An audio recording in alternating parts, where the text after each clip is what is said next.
Welcome everyone. So excited to have you today for our Workday Time Tracking for Supervisors training. It's been a long time coming, preparing for this change, and I hope that everyone can share our excitement moving away from Kronos and into Workday for this. So with that, I will have, we have the chat available if there's any questions that you want to drop in there. Hortensia, thank you so much for helping monitor the chat, or you're also welcome to go on off mute and ask away as we go along through the training. All right, so I'm going to go ahead and share my screen.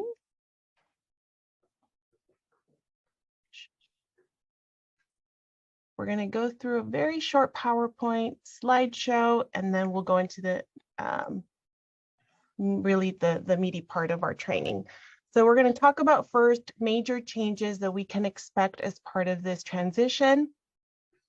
A few things to note as a supervisor. We're going to talk about terminology changes, really what major things that, as you are going into Workday and noticing different terminology changes, what those would mean in Kronos for reference. And then we're going to talk about resources that are available. And then really the meat of the training will be in our demonstration.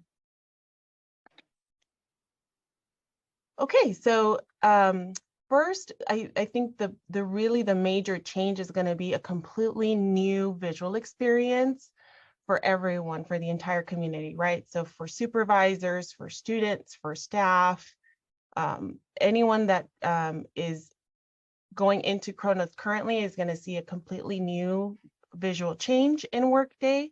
And I hope that it's a very positive change. It is very user-friendly. And so as long as once we really learn how to navigate through Workday, which I think is probably going to be the most challenging piece, then we should be able to really know what we're doing and where we're going in Workday. One great, I think, positive change is currently when we make a change in Workday for any, let's say you have an employee who is having a supervisor change, maybe a student that is now supposed to report to you, but is reporting to someone else. Currently, when we make that change in Workday, it does take 24 hours for the change to be reflected in Kronos on their time card, right? And that's because of a file that has to go over from Workday to Kronos. So with this transition, now we will be able to see live changes. Okay, those changes will be visible to you as a supervisor and to employees immediately. That's a very positive change. There won't be a wait time anymore. One other major change that we can expect is, and I'll demonstrate this in later on in the training, is currently, when you log on to Kronos, you can see an employee's entire pay period. So it's composed of 2 weeks, right? So in Workday now, we will only be able to see 1 week at a time. So even though pay periods will still be composed of 2 weeks, we won't be able to see entire pay period time cards, if that makes any sense. So I'll demonstrate that later on. And then another big change is approval processes, specifically for time cards. So currently, when an employee logs onto Kronos and approves their time card, you don't necessarily receive a notification or anything that lets you know that the employee has approved their time card. It's until you log on to Kronos and see, right, the approval there by the way the time card is displayed, the color of the time card. With Workday, we will receive now inbox items in Workday that are going to notify us that a time card has been submitted. Okay. Crystal, just a quick question. Yep. When you say work week is displayed, for those of us that approve exempt employees, so is that the same as well, or will we see the entire month? That's a great question, Kara. So for exempt employees, there will not be time cards in Workday. Oh. So all you will really see for exempt employees is their absence or their time off, right? And that's going to be through a calendar, and I'll demonstrate what that looks like. Okay. But that's a big major change for exempt employees is that there is not going to be a time card in essence, the way we currently have in Kronos. Okay, Thank you for pointing that out, Kara. sure. Okay, so we're going to see that approval process come through in your Workday inbox. And then the same applies for time off. Currently, we are able to, for example, go into, as an exempt employee, go into our time card in Kronos. And if we don't submit a request, we're able to select a pay code in the time card and enter our time off that way. So because now exempt employees are not going to have a time card, the only way to submit the request for time off is going to be through the absence module, so through the absence calendar. Okay, and for those, we're also going to have inbox items letting supervisors know that a request has been submitted, and then we'll touch on those, on your options as a supervisor, what those options are in the demonstration. If this question is too early, tell me, you'll cover it later. But we don't use the system to request time. So if we don't use the system to request time, can employees still code the time off that they take? I mean, if they email me and say, I want to take Thursday off, and I say yes, do they have to go into Workday and request it in order for them to then be able to code it, or Correct. can they just go in and code it? No, they'll have to request it, or you can go in as a supervisor to enter it for them. Now, we do recommend that the employees submit these requests themselves, right? So that way, as a supervisor, really your action item will be to either approve it, deny it, or send it back. But I will demonstrate what that looks like. So on a time card, employees will not have the ability to just enter a time off. It has to go through the request process. Okay. Great questions, Kara. Thank you. Seems a little more work, but maybe not. We'll see. It's fairly simple. I'll show you what that looks like in just a minute. Okay. Please make note that accrual balances will be transferred from Kronos to Workday on January 11th. Okay, so if you log on to Workday, let's say on the 5th or the 6th, just note that the accrual balances will not have been updated then until the 11th. Okay. Time off requests for January and after may need to be submitted again if they've already been submitted in Kronos. We are working with our partners at TCCS to have those requests that already have been approved automatically transferred into Workday, but we're still working through that. And so we will send out communication to the community should the employee need to log on and make those requests again in Workday. Okay, we will notify you. And please, as a supervisor, we just ask that you encourage your employees to attend a training. And if they are unable to attend a training, to view the recorded sessions that are available on our time tracking website so that they can be ready for this change. Okay, some of the terminology changes that I'd like to point out as we move into Workday is Workday refers to anything time off related as absence. So when you see absence, just know that it means time off such as vacation, sick, but it also includes leave of absence. Okay, so that all is composed into one sort of section or area in Workday. One big other item to note is, or terminology change to note, is currently in Kronos, what we would know as a historical correction, which is when we go into Kronos and we make corrections to pay periods that have already been closed and paid out, that will be known as retro in Workday. And students, employees, staff will have the ability to now submit a retro adjustment to their time card, whereas currently in Kronos, they're not able to do that. Only supervisors can make historical corrections.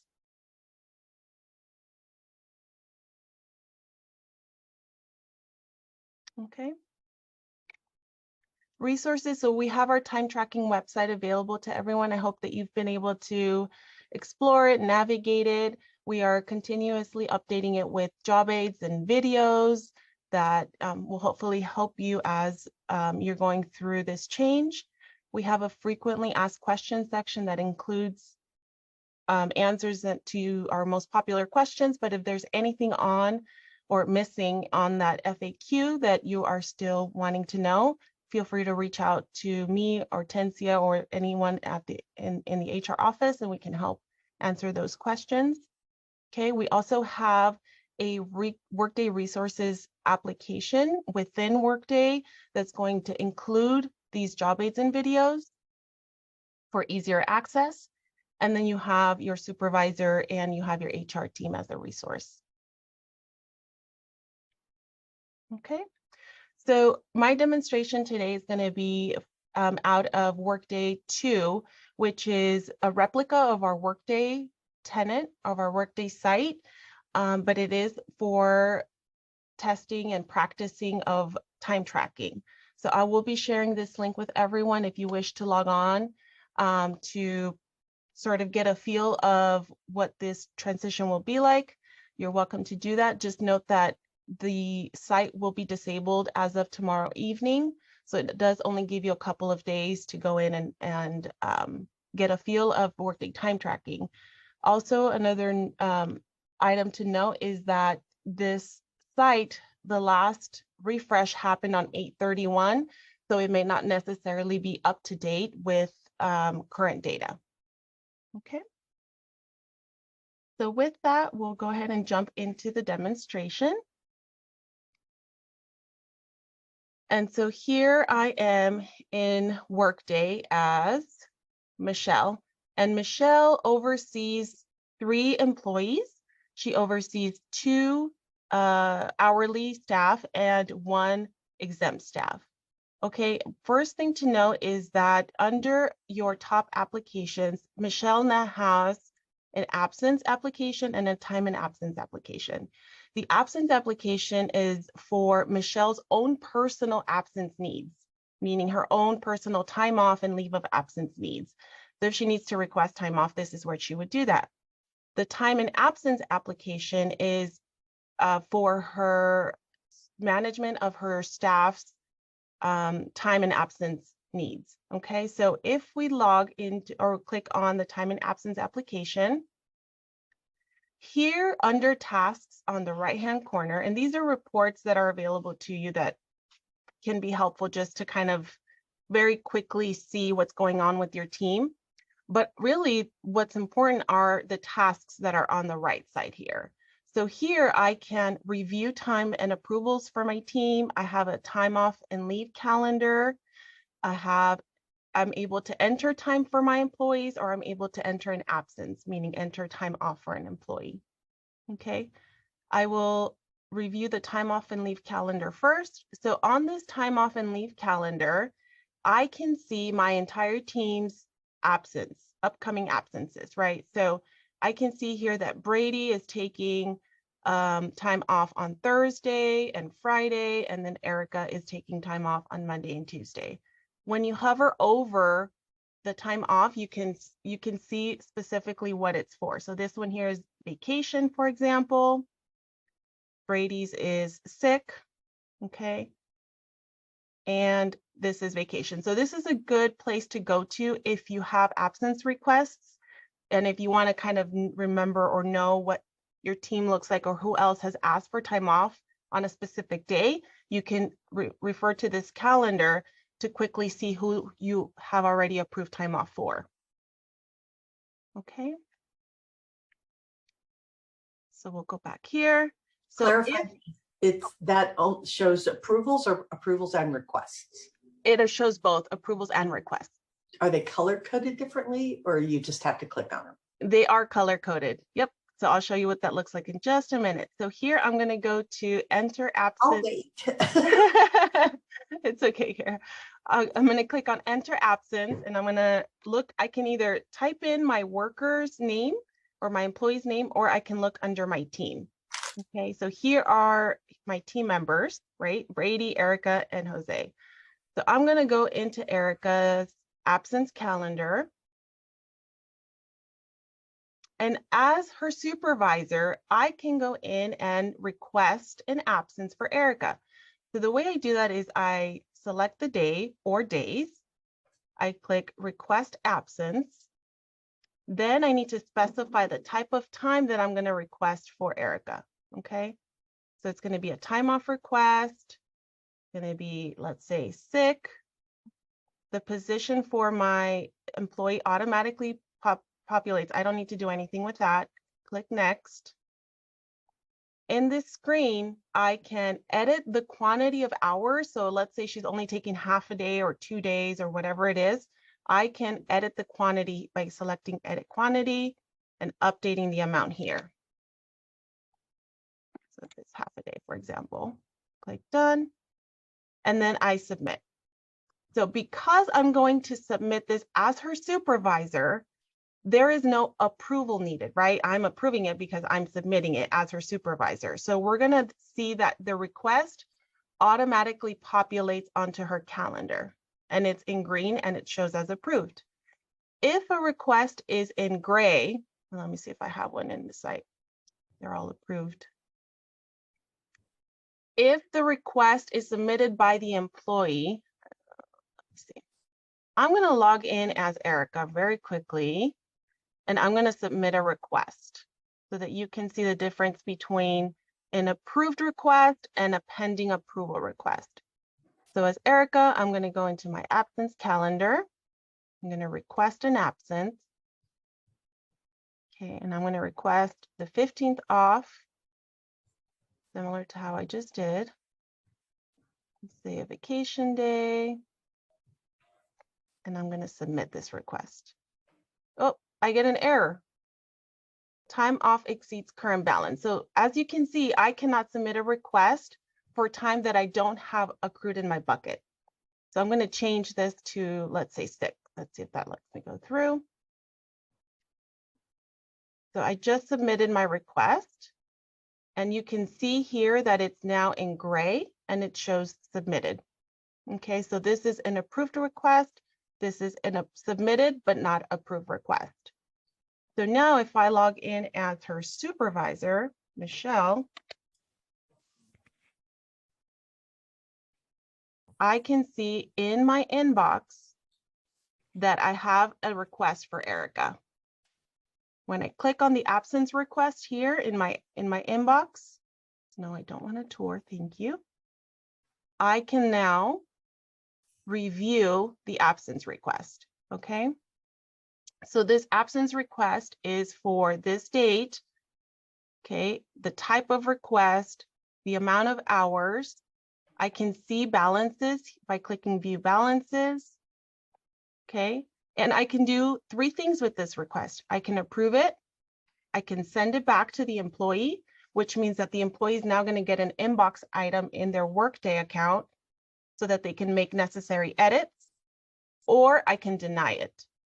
Whichever 3 of these options I select, the employee will receive an email letting them know what the status is, okay? So if I decide to send it back, I can include a comment. Please make changes to this request, take another day, whatever it is. Okay. I have a question, Crystal. Yes, These Tammy. notices that go into the Workday inbox, is there any way those can also give us a message in our email? Absolutely. Yep. So you do get email messages. We do. Okay, that says there's something in your inbox. Yep. Great. So it'll say so-and-so has submitted a request for time off. Please log on to Workday to approve or deny or send back, which are your 3 options. Thank you, Tammy. Great question. Any other questions? Just to follow up on that, Crystal, I'm thrilled with the email notifications too. Will we also get that just when a non-exempt employee completes their timesheet? Exactly. So Yep. we will get regular email notifications. You will. And Right. yes, and you do have the option to stop those notifications, and if they become too, I mean, for folks that have 30 students, for example, they can be overwhelming. So we do have the option to stop those notifications. However, it's probably better to receive extra than not anything, right? And so I can work with individuals that want to change their preference settings to receive, say, certain requests, and that would be on the Outlook side, right? Not in Workday. So in Outlook, depending on the title or the content of the email, you can have those routed to specific folders so that when you're ready to review those, you can make note of those. That's all great. Thank you. Great. I assume the emails are similar to what we get when we have to approve expense report or invoice or something like that. Okay. Yep, exactly. And just for Do everyone, they nag you as well? Do you get the, the reminder ones that you still have not done this? Sometimes I do those. Yes, and we can definitely set up reminders to go out to folks. Now, as part of this transition, we are going to recommend that you continuously log into Workday to just confirm that you have no items pending in your inbox. If not at least daily, maybe more than once in the morning, once in the afternoon before you end your day, just so that you can review these requests as they come in and you don't have an influx of items waiting for your review in your Workday inbox. Okay. As a supervisor, so I'm going to go ahead and approve this for Erica. As a supervisor, you also have the ability to make a change to an employee's absence request. So let's say that an employee needs you to change a request from 8 hours to 4 hours, or in other cases, they decided to not take a vacation day. So you would go into the time and absence, again, the time and absence application, select the enter absence task, look for your worker. So I'm going to do Erica test for your employee.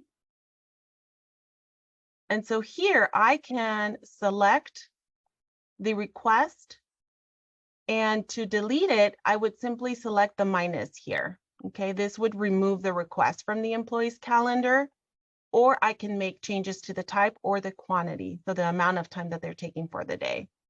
So if I delete the request, I can add a comment and then I can submit. Then the request is removed from their calendar. Okay, the employee will receive a notification letting them know that there was a change to their absence calendar and what that change was, so that they can be aware of these types of updates. Any questions so far on time off? Is there a limit to how far into the future people can enter time requests? Not that I'm aware of. I think so. They can request up to, I would say, no more than a year, just to be safe. So the next calendar year, but they really can go as far as, I mean, if I try to go in probably till 2025, I could do that. And I could request an absence, right? Okay. I could do that. So that is, it is an option. Also note that on the left, we have balances available. So if you wanted to know what balance an employee would have in the future, so forecast, right? What they would have in the future, you could use this balance option here on the left, and the system would automatically tell you. So here it's now telling me 0 hours because I've used my vacation. From now until January 7th, I have no balance available, right? But if I go into a future date, then this would automatically update with the balance that I would have as of May 1st, 2023. And this balance does include any requests that are have been approved and requests that have been submitted but are not yet approved. So it does take that into account. Okay. Any other questions before I jump into time management? Okay. So now as a supervisor, if Sorry, Crystal, just look in the chat, make sure that you're if there's any questions there. I'm monitoring it and there's no questions there. Oh, I see one, Hortensia, Oh, from I Deanna. don't see one at all. I don't see one at all. Oh, I'm sorry. I'll keep it open just so that I can monitor then. No worries. Thank you. So if the employee deletes it from their calendar, will the supervisor get a notice? Yes.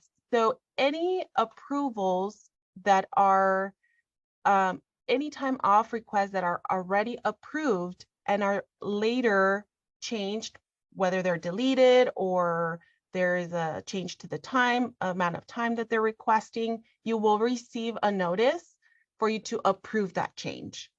And it's called a correction. Okay, so you will see that in your Workday inbox. Now, if an employee submits a request and they decide to cancel the request before you approve it, then at that point you won't receive a notice because you haven't yet approved it. So it's only requests that have already been approved by you as a supervisor that then you would be notified of any changes that are made to that request. Great question. Thank you, Deanna. Does that answer your question? Yes. Perfect. Okay. So now if I jump into my time and absence application again, I am able to review and approve my employees' time cards. Okay, and this is, remember, for hourly employees because exempt employees don't have a time card any longer. So from here, again, I have the ability to see different tasks that I'm able to do. I can enter time for a worker, I can enter an absence, correct an absence, etc. I can assign a work schedule to my employees. Now, for now, we haven't created any job aids on assigned work schedule. We're going to do that after go live as phase 2 of our implementation. So just hold tight on that for now. And then if I scroll down, I have a review and approve time option down here. This is what I'm going to do or select when I am reviewing and approving time for my employees. Okay. So this will give me the ability to review time in a bulk for all of my employees. So specifically for those that have multiple or a large number, for example, of student employees, this is a great feature because you can review and approve for everyone at the same time. This date is really critical. This date is you want to select a date that falls within the pay period that you're approving. So if you are approving for the current pay period, which is from December 3rd to December 16th, now I recommend that you have a printout of the payroll periods handy when you're doing this so that you can refer to that. As long as you select a date within the pay period on the next screen, you're going to see the period that you're wanting to approve. So currently I want to approve the current pay period, so I'm going to leave it as the 15th. I'm not going to make any changes to any of this. I'm going to leave that as is, and I'm going to select OK. So what this does now is it takes me to a time period summary for all that lists all of my hourly employees and the status of their time cards. So here I have 2 employees. Okay, I have 1 employee with unsubmitted time. This tells me that I have 1 employee that has entered time on their time card but hasn't yet approved their time card. Please make note that if you are approving using this feature, if the employee does not submit their time card, when you attempt to submit, and I will demonstrate that in a second, the approval as a supervisor won't go through. It's going to kick back your approval basically because they haven't yet approved their time card. Okay, so if I want to see, for example, a specific time card for Brady, so Brady's time card, for example, I click on his name and I can here see details by week, by period totals, and I can go in and I can enter time for my employee. Okay, so if I click enter time for worker, I am then going to be taken to my employee's time card.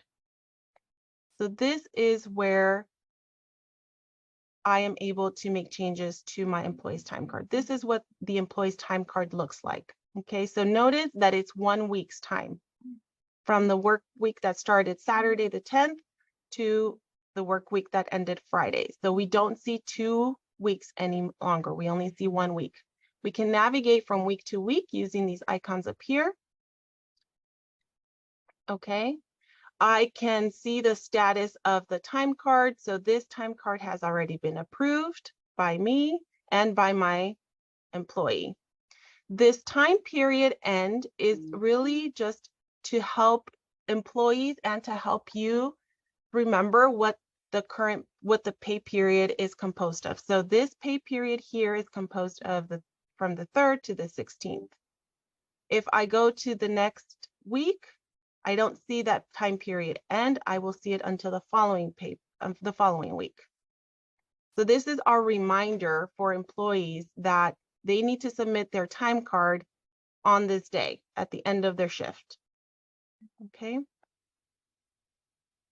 So let's go back to the current week.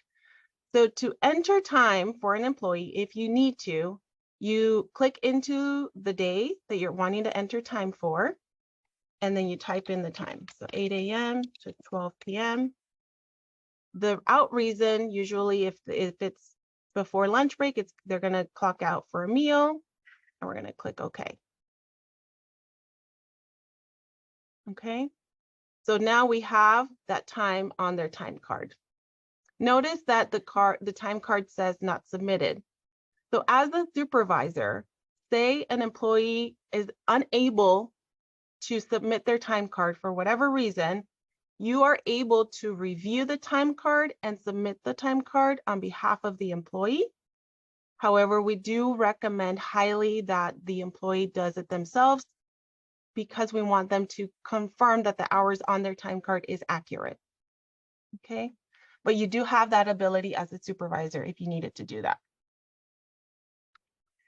Also notice that, and I'm going to go to the previous week, that on their time card, they are able to, we can see that their time off request is displayed. So we see 4 sick hours and 8 vacation hours for Brady. However, we're not able to necessarily select a pay code for this time off and enter it on their time card. That has to be done through the absence calendar. One quick question, Crystal, just to clarify, you said that we have the ability to enter their time and, submit it, but I thought you said when we first got into this little module that we can't approve a time card that hasn't been approved. Sorry. Am I? Sorry, I'm sorry. No, that is correct. That is when you're doing it through the bulk process, which is where we first went into. So Okay. Individually, you can approve time cards for each employee, but you would have to go into their time card and approve it one by one, not in a bulk, if that makes sense. Yeah. Okay. Great question. Okay. So here I have added the hours for, sorry, I need some water. Give me a minute, please. I choked. Okay, so I've added hours for Brady. And we can see that the summary over here automatically updates with the appropriate calculation of those hours. Again, I can review and I can submit this request for Brady or the time card for Brady, but I'm not going to do that. I want to go back to my bulk approval here.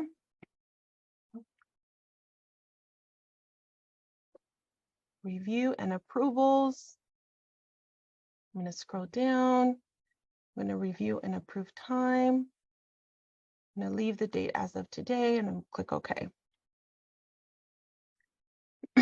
So then, geez, here I can now, I'm going to go ahead and approve in a bulk. So I'm going to select, you can select this icon up here that's going to select everyone and click approve. So here now it's telling me that this time is not approved for Brady. So these are the 4 hours that I just submitted, but I did not, that I added to their time card, but I did not submit. And I did approve, this is something that I have previously approved. Okay, so in order for me to approve these hours, I can do two things.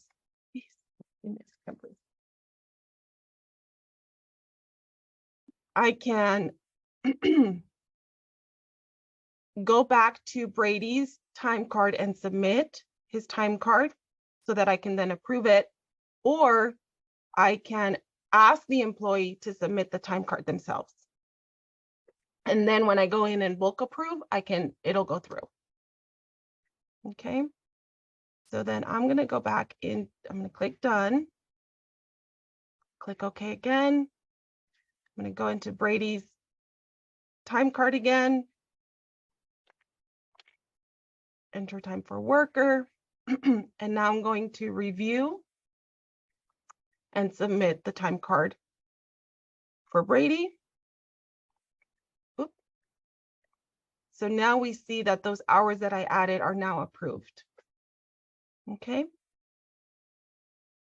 Any questions so far?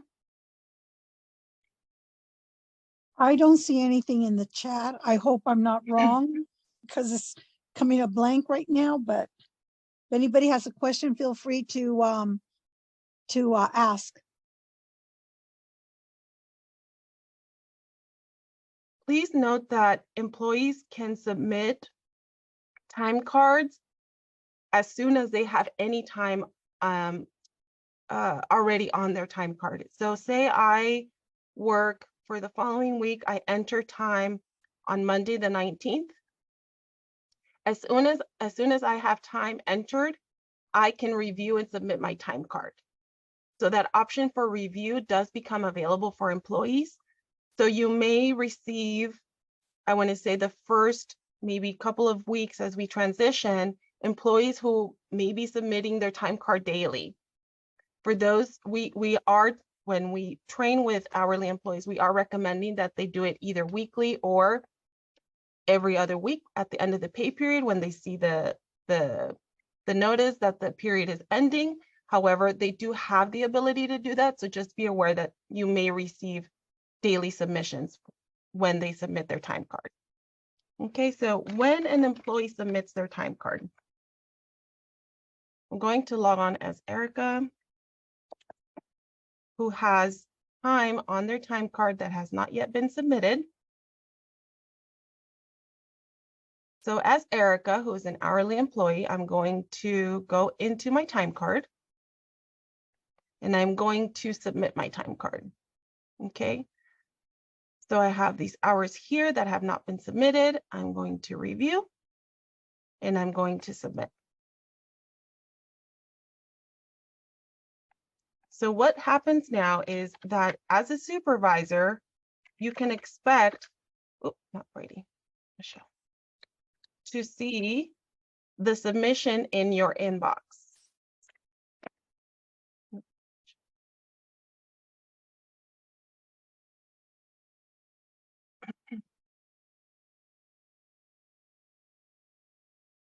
Okay.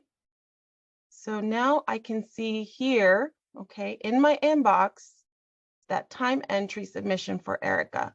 When I click on it, I can look into the details of Erica's time card. So I see the total number of hours by day. Okay, I can see the entries that more specifically in time blocks. So this here breaks it down for each day, the number of hours that they've worked. So I can see that they worked 4 hours from 8 to 12 on Monday. Okay, and they clocked out to go to lunch break. I can see that Tuesday, same, from 8 to 12, they worked, they took a lunch break, they came back at 1, they left at 5. Okay, so this breaks it down a little bit more for you. And then I can do, again, 3 things. Now, this is if you wanted to individually approve a time card, you could do it from here. Okay, I could send it back to the employee. So say Erica forgot to include a time block for a specific day, or they forgot to enter a vacation day on their time card. So I could send it back and I could have them edit their time card and add their vacation time on their absence calendar. I could also deny their request, their submission. Okay, so if I approve it, Erica is going to receive an email letting her know that the request was approved. And if I send it back, same thing, and then they're going to have it in their Workday inbox to make changes. So forgive me, Crystal, if you covered this already and I missed it, but in your example here, let's say that in the first half of our conversation, Erica submitted a time off request and that was approved. Will that automatically populate then on her timesheet? That is correct. Do that again or anything else, right? Right, exactly. Okay. Yep. And it does not necessarily show here because this here is specific for worked time, not necessarily for absence. So that's why you don't see the time off request here. You could, if you wanted to, go into Erica's time card. So I'm going to go into her time card. Just enter time.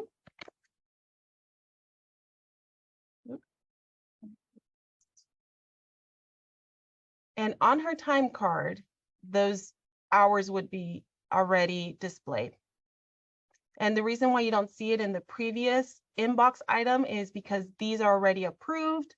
They're taken care of, right? They're on their time card. So you're really only seeing the items that have been submitted as far as time, not time off. Great, thank you. Great question, Brad. Okay, and now we see the status updated on her time card to submitted. Once we approve it, this would be approved, showing just like these up here. Okay, also another thing to note is when an employee takes a late meal break, so if they do not take their meal break before the 5th hour, or they take a meal break that is not at least 30 minutes, a missed meal penalty will be applied to their time card automatically. Okay, if in this, for example, here, Erica decided to not take a meal break because they're working 6 hours in the day. So when an employee works 6 hours or less, they're not required to take a meal break. As a supervisor, you are able to waive the meal penalty for them. The employee cannot do this themselves. Okay, only you as a supervisor can do that. So through confirmation that they're not going to take a meal break, you can go into the time card, select the time block, and waive the meal penalty. Okay, if you attempt to waive the meal penalty when an employee takes a short break or they take a late break, then the meal penalty will still apply because that is not something we can just waive. You will have the option to waive it, but it will still calculate. So let me demonstrate what that would look like. So if on Monday, say 1 p.m., Erica worked from 8 to 1, she took a late lunch. Notice that the missed meal penalty is now applied. If I select the time block and I waive the meal penalty will still apply. Oh, no, it didn't. It should still apply. We'll scratch that. I will go back and take that as an action item. It should still apply. Why? Because we should not be waiving a meal penalty.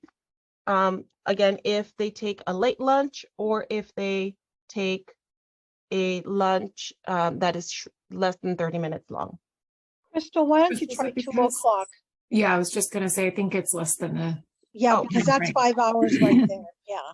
Got it. hours are at 5 Yes. hours. Try that at 6, yeah. No, something changed in the configuration because it was working before. Yeah. So I'll check in with day, isn't she? with EBSS. Yeah, does the fact that she's already on vacation impact it? Or It probation? shouldn't. let's try it on a Thursday, see if it works. So 8 a.m. It should work with 1 p.m. because that's the 5th hour.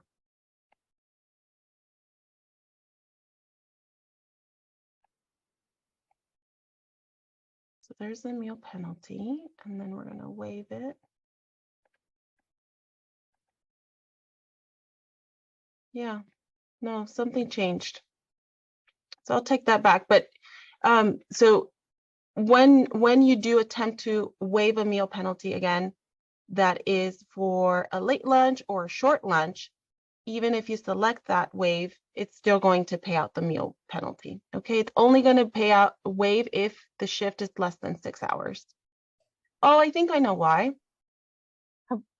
It's because we're not adding the second shift here. So let's go back in and add, let's say they came back from lunch at 1:30. And then they left at 5. There it is.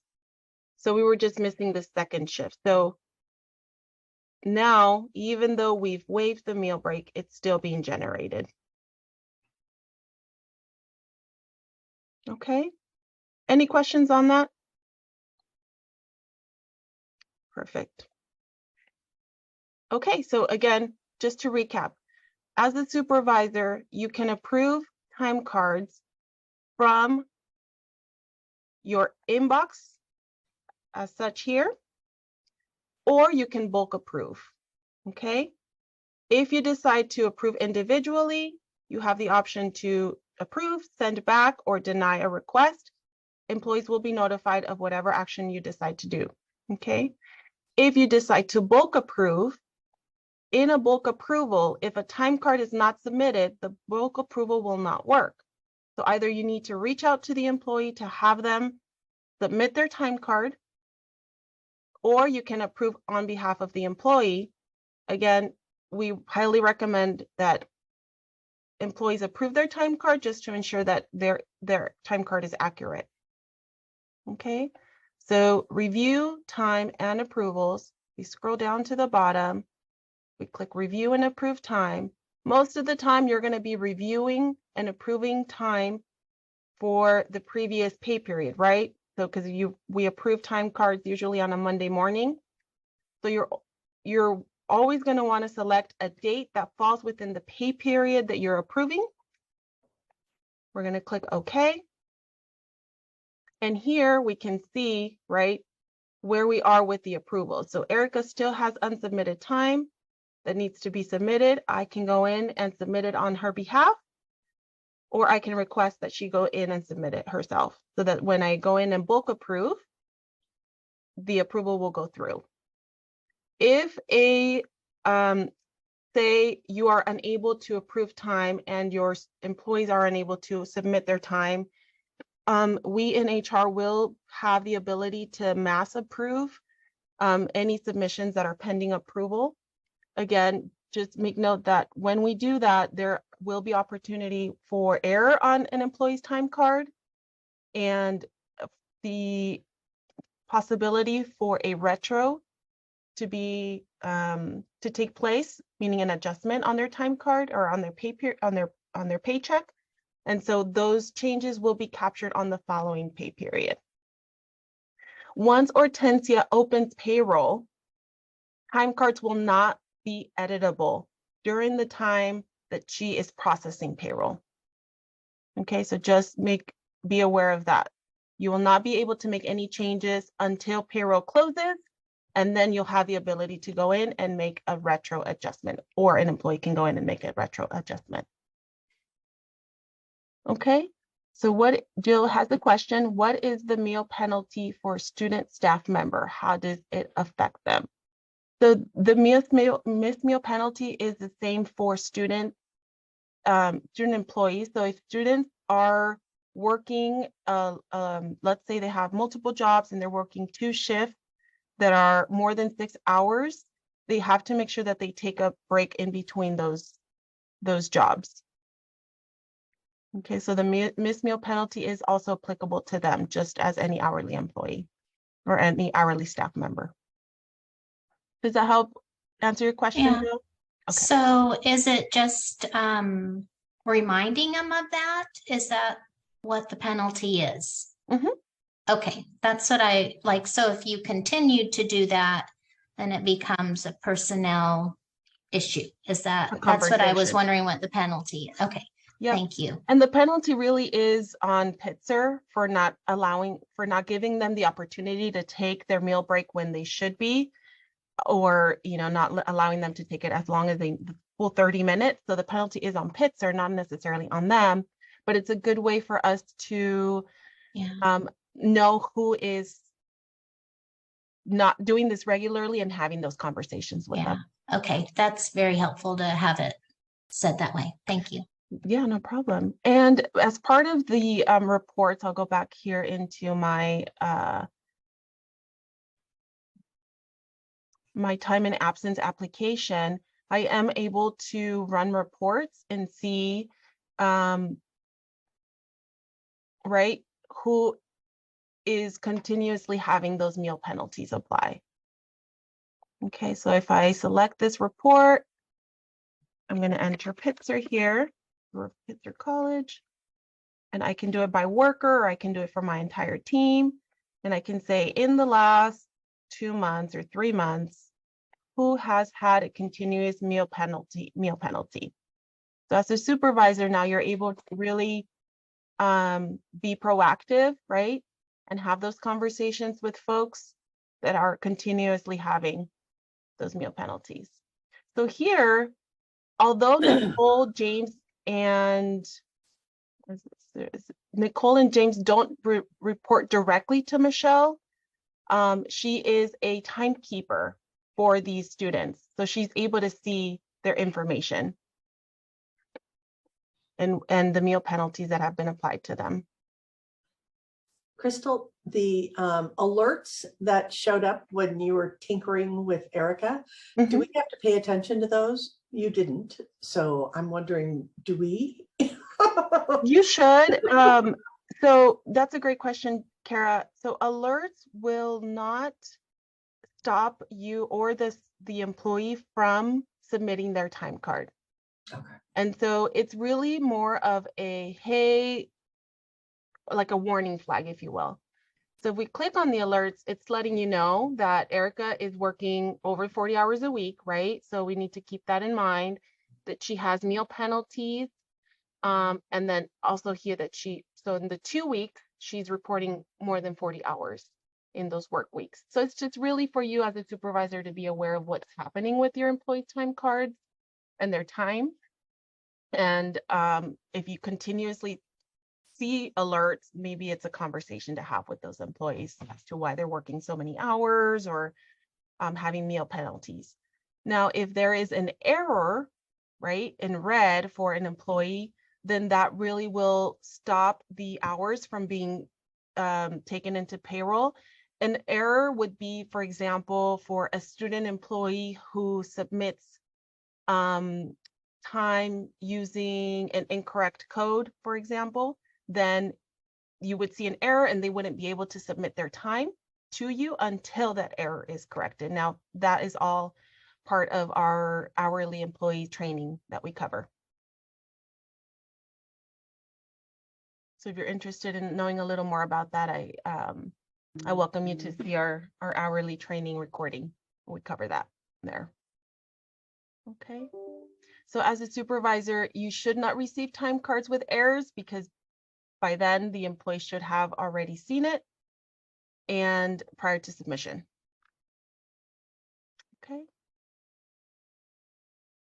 Any questions, concerns, comments?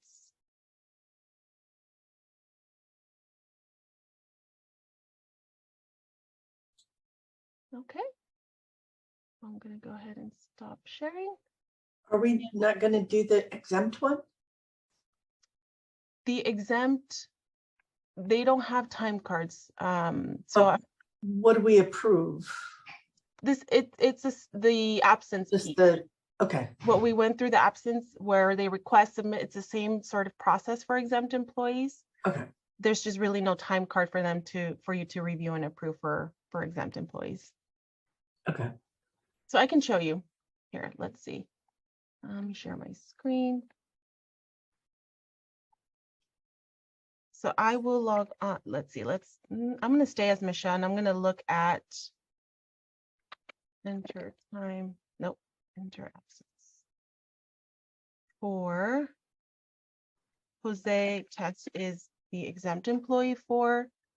Are you going to share your screen, Crystal? Am I sharing? I'm sorry. I thought I was. No. Is that better? Yes. Yes, thank you. Okay, no problem. So now I've gone into Jose's absence calendar. And here I can, again, submit request time off for Jose, similar to how I did for Brady. Request a vacation day. Okay, similar, I can add time here if I needed to add another day, for example. Let's say this is a sick time. Okay. And that's 2 days there. No, let's do 1 day. We already asked for the 15th as vacation. For position, I'm going to select his assistant director and submit. Oh, does he not have the time? He doesn't have sick hours, so we can't request sick time. So there's a great example of an alert that's not going to let you proceed with submitting a request unless you have the time available. Okay, so submit. So just I know this probably sounds really doofy, but so if just an exempt employee has not taken a sick day and has no vacation time, as a supervisor, we don't have to do anything Right. Exactly. that particular month. Okay. Exactly. So, okay. Yep. And for the employee themselves, there's nothing that they need to do, really. It's just when they are when they take any time off, then they have to make sure that they submit it on their absence calendar. And then that way it comes to you for approval. And do I have to do that at the end of the pay period, or I can do it whenever? We recommend I'm on a just monthly thinking basis. now, it's like we get these little reminders, remember before the end of the month, you have to do blah, blah, blah. So if we do it, if they submit it and we approve it, that we're done. Yep, and you're done. And what I would recommend too is on a monthly basis as part of your, maybe when you're even reviewing hourly staff, if you have hourly staff, make it a habit of going into the time and absence calendar for your staff, the time off and leave calendar, so that you can just confirm, okay, and then you can compare it to your Outlook if that's usually where you receive those requests, and just double confirm I see it on their absence calendar, just to make sure that it's in the system and that their accruals are being updated accordingly to what they're taking. And Kara, I I'm would just like- going to add to that. Go ahead. Oh, I'm sorry. Go ahead, Marie. Go ahead. We're probably going to say the same thing, but just from a best practice perspective, right? It's really ideal for somebody to enter time as it's going on, right? So, and that's because as time goes on and we forget to enter something, and the next month, then we forget what we took the month before, and that's just human nature, right? That's not anything to anybody's discredit. So the encouragement would be that as folks are taking time off, they go in and do that. They use the absence calendar, they do it as is. It also helps us from a reporting perspective. So we are going to try, and Crystal has done an excellent job of training on the time tracking and on the absence side. There's lots of perks from a management perspective of moving to Workday time tracking. One of those things is real-time reporting. And so I say that because the more information that we have in the system about things like accruals, things like balances, all of those pieces, the more accurately we can report on liability, the more accurately we can report to managers to say, hey, it looks like folks have lots of vacation. You might want to encourage folks using some vacation if you have time that's available, or the opposite, right? Your balance, your team's balances are getting a little bit low. Just wanted to let you know in case you get requests, you may want to keep an eye on the monitoring. So it's just the more that's in the system, the more there is the ability for us to keep you all informed as managers of when folks are requesting or not requesting time. And I would also like to add that it is really a best practice to approve prior to the request. So if they're requesting during the month, the mid-month, and they submit it at the beginning of the month, you should really approve it at that time, because that tells them, yes, you're approved, you can take that time off. Or, no, I'm sorry, we're going to have meetings and we really need you in that meeting, so you're not going to be able to take that time. That kind of thing. So it's always best to do it beforehand so the employee can plan and know, can they take that time off or not. So I wouldn't wait till the end of the month. I would do it on a needed basis as they requested. That's my feedback. Cool. The hope is that this tool also, though we've had Kronos and there is visibility in Kronos, this is a little more user friendly from a visual perspective, if for nothing else, right? And so from a management perspective, I know for me, when folks are asking for time off, I do not have everybody's balances in my mind. So sometimes I'm going to go on, I'm assuming that you have vacation in there, and so go ahead and ask for it. But I say that because, in Workday, it's quite easy to find, right, whether or not they have a balance and all of those pieces. And to Hortensia's point, the sooner we approve it, the easier that conversation goes, because in a meeting, somebody can ask you for time off. They may not have the balance that supports whatever the time off is that they need. So the sooner we go into the system and do that approval, or say, you're requesting 2 weeks off, but you've got 1 week of vacation, employees can plan better. It's an easier conversation than after the fact, right? When they go to get their paycheck and they're not getting paid because they didn't have enough time off to take. So if doing things ahead of time, if they've requested 2 or 3 days off, and then all of a sudden, and I've approved it, and then life changes, and they can't take one of those days. Does it matter whether it's the supervisor or the staff member who takes it off? Is it the supervisor's requirement because I've already approved it, or can the employee go in and go, oh, I can't take that time, or I only can take a half a day instead of a full day after it's been approved? After it's approved, Crystal, that would require the supervisor to do it, correct? Because the employee cannot edit after it's approved. Am I right? They can request a correction to their, so Kara, I would put it back on the employee to say, go back into Workday, please, and correct your request. And that way all you receive is the approval.